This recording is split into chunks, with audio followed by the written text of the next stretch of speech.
Address 22. Secure and insecure foundations. And he spake a parable unto them, Can the blind lead the blind? Shall they not both fall into the ditch? The disciple is not above his master, but every one that is perfect shall be as his master. And why beholdest thou the mote that is in thy brother's eye, but perceivest not the beam that is in thine own eye? Either how canst thou say to thy brother, Brother, let me pull out the mote that is in thine eye, when thou thyself beholdest not the beam that is in thine own eye? Thou hypocrite, cast out first the beam out of thine own eye, and then shalt thou see clearly to pull out the mote that is in thy brother's eye. For a good tree bringeth not forth corrupt fruit, neither doth a corrupt tree bring forth good fruit. For every tree is known by his own fruit. For of thorns men do not gather figs, nor of a bramble bush gather they grapes. A good man out of the good treasure of his heart bringeth forth that which is good, and an evil man out of the evil treasure of his heart bringeth forth that which is evil, for of the abundance of the heart his mouth speaketh. And why call ye me, Lord, Lord, and do not the things which I say? Whosoever cometh to me, and heareth my sayings, and doeth them, I will show you to whom he is like. He is like a man which built an house, and digged deep, and laid the foundation on a rock, and when the flood arose, the stream beat vehemently upon that house, and could not shake it, for it was founded upon a rock. But he that heareth, and doeth not, is like a man that without a foundation built an house upon the earth, against which the stream did beat vehemently, and immediately it fell, and the ruin of that house was great. Luke 6 verses 39 to 49. In accordance with our Lord's customary method of instruction, he reverts to parabolic teaching in closing this great discourse. How vivid is the picture brought before our eyes as we hear him say, Can the blind lead the blind? Shall they not both fall into the ditch? Could one more aptly set forth the sad results of following unenlightened human teachers instead of being guided by the plain word of the Lord? It is noticeable that in the first epistle to Timothy, the 6th chapter, the Apostle Paul stresses the importance of taking heed to the words of our Lord Jesus Christ which set forth the teaching that is according to godliness. These words are found in the 4 Gospels, where we hear the Lord himself speaking to his disciples. Yet frequently we are told that this instruction is no longer binding upon Christians today, since the fuller revelation of the mystery of the one body has come. The sad results of accepting such views are soon seen. Those who set them forth prove to be in very truth blind leaders, and those who accept them blind disciples, and both alike stumble and fall into the ditch of antinomianism on the one hand or of hard legality on the other. It is well to weigh carefully these words of the Apostle, which I quote in full.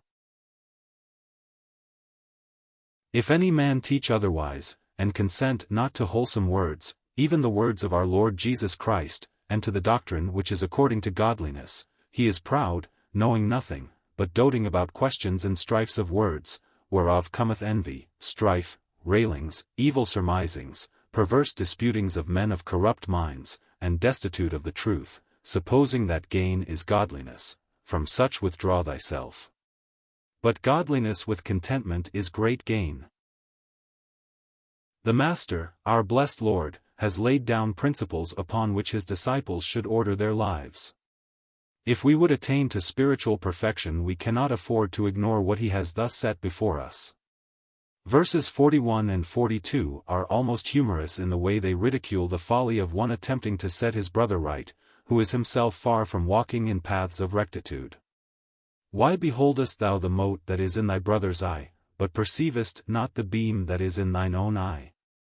In the Koine, as set forth in the recently discovered records in Egypt, this very word is used by a young man who writes to his mother, speaking of the suffering he has endured because of a beam having gotten under his thumbnail.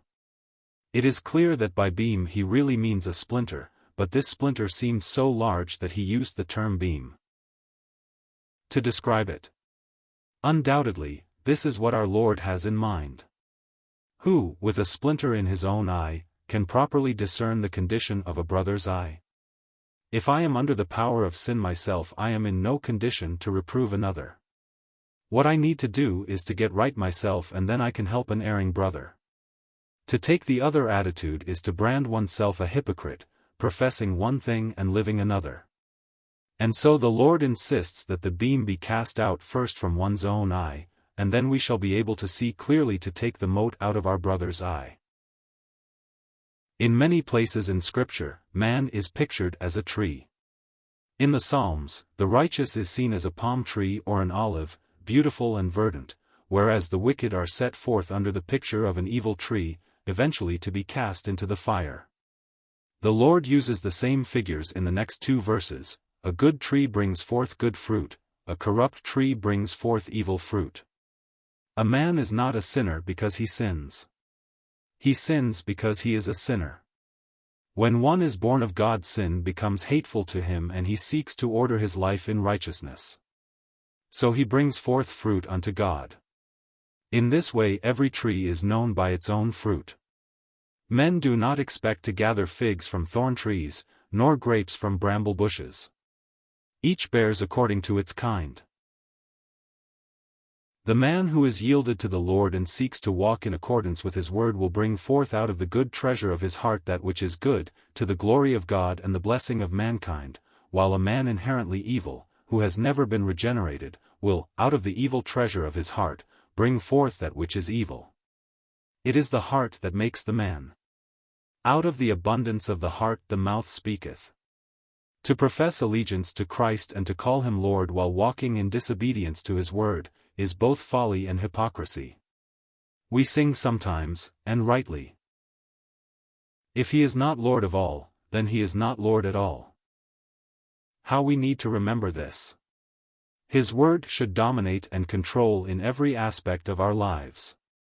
We are all familiar with the parable with which our Lord closes this discourse. He likens the man who hears His word and obeys it to one who undertook to build a house, and in order that it might be secure, he digged deep and laid the foundation on a rock. Christ Himself is that rock. It is only as we build on Him that we are secure. Graphically, the Lord pictures the house built on such a foundation as weathering the most violent storm. He says that when the flood arose, the storm beat violently on that house and could not shake it because it was founded on a rock. So it will be with everyone who has trusted Christ as Savior, and then seeks to walk in obedience to His revealed will. The disobedient, self-centered man, who hears the word of Christ, but does not yield his heart to the Savior, does not trust and obey Him, is likened to a man who, without laying any foundation, built his house upon the earth. When the storm arose and the stream beat violently upon it, it fell, and the ruin of that house was great because it had no secure foundation. The parable explains itself. It needs no illumination of the Spirit of God to make the meaning clear. All that is required is an active conscience and a desire to be right with God. May this be true of all to whom this message comes.